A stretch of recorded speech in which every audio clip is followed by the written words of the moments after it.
it just worries me what his brief is, Madge. That's what worries me. What is his breach? How much influence does he have? Is he going to have the same kind of powers that Maresca has? Is he going to have lesser powers?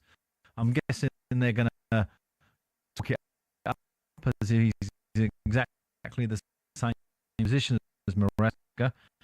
But I would certainly worry for Liam. I hope he's got a lot of experience. His father is obviously a great person and a great ex-footballer and coach himself. So, there's great experience there, but I think he's going to need a little bit more help than that. And he's going into a real kind of, I wouldn't call it an asylum, but it's a very, very difficult place to manage. It's going to be a difficult job because there's going to be eyes on the outside, and the expectation in the fan base now is that he's got to come in and hit the ground running. And I think he will be under a little bit of pressure if the results don't follow, because it's happened so fast. That's the thing for me that I'm concerned about. I love the fact that he's going to get the opportunity if he does get it, because young English managers at clubs like Chelsea, it's few and far between that they'll come in inexperienced as well and get this opportunity. But I'm very excited for him, and if he is the manager, I wish him well, because I would love to see him do well there. What's the expectation though? You've played for Chelsea when you won the Champions League, you won the league, and Chelsea fans, no disrespect to Liam, they're maybe expecting a massive name. Yeah. Chelsea have gone down the coach route, and by all accounts, he's a very good coach and plays good football. But what are the expectations now for Chelsea? Well, the expectation, I think, at the start of the season, off the back of winning those 2 cups, was maybe a little bit of a change. Can we now creep from getting in the Champions League a little bit more, and sort of show the progress? And I think that Maresca did show that progress. I think now it's about saying, if we get top 4 now, that's an achievement for me, considering the managers coming in now. Potentially there's going to be a formation change, or will he come in and do and work with the players, and that's going to be one thing to deal with. Then you've got to deal with the expectations of the fan base. So I think the ownership group are going to allow him to have time. But historically, we know what Chelsea have done in terms of managers and the level of managers that they've brought in. They're all legendary guys, like I said earlier on, big name coaches. Liam Rosenior has to come in there and potentially earn the respect of the players. And so that was what I was going to ask you both. Is the fact that this is a young squad actually an advantage for Liam Rosenior, in that your environment is a very unforgiving environment within a football squad?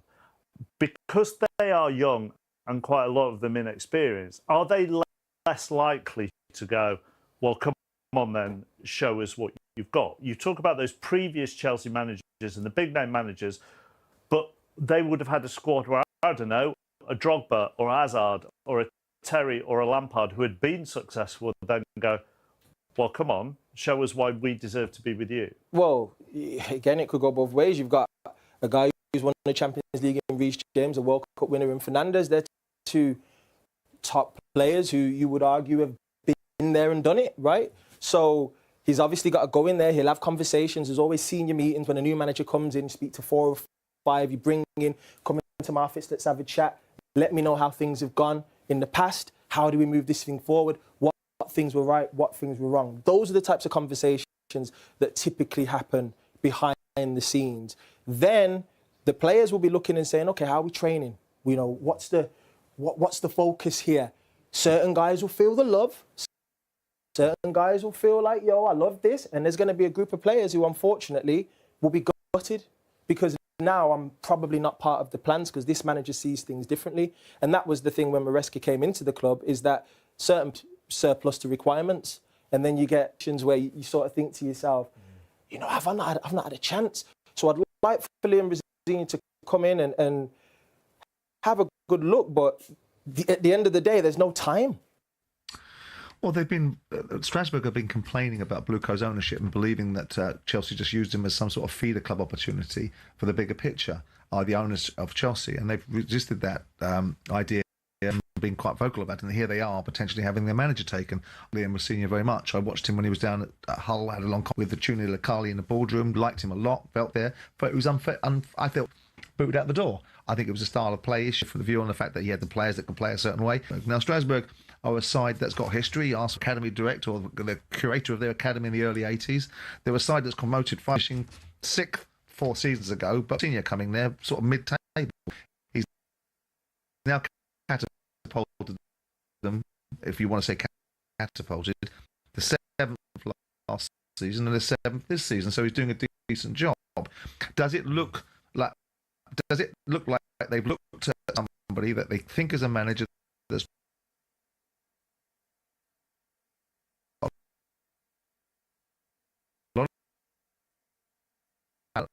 and they're going to prepare to develop with him in a somewhat similar way they did with Maresca.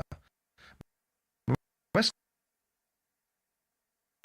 is not an established football league manager. He's an established coach that went to Leicester, got given an opportunity there, then got a wonderful opportunity at Chelsea. So it seems to be that there's a model there. Does it look like we've seen Chelsea over the years? Abramovich comes in,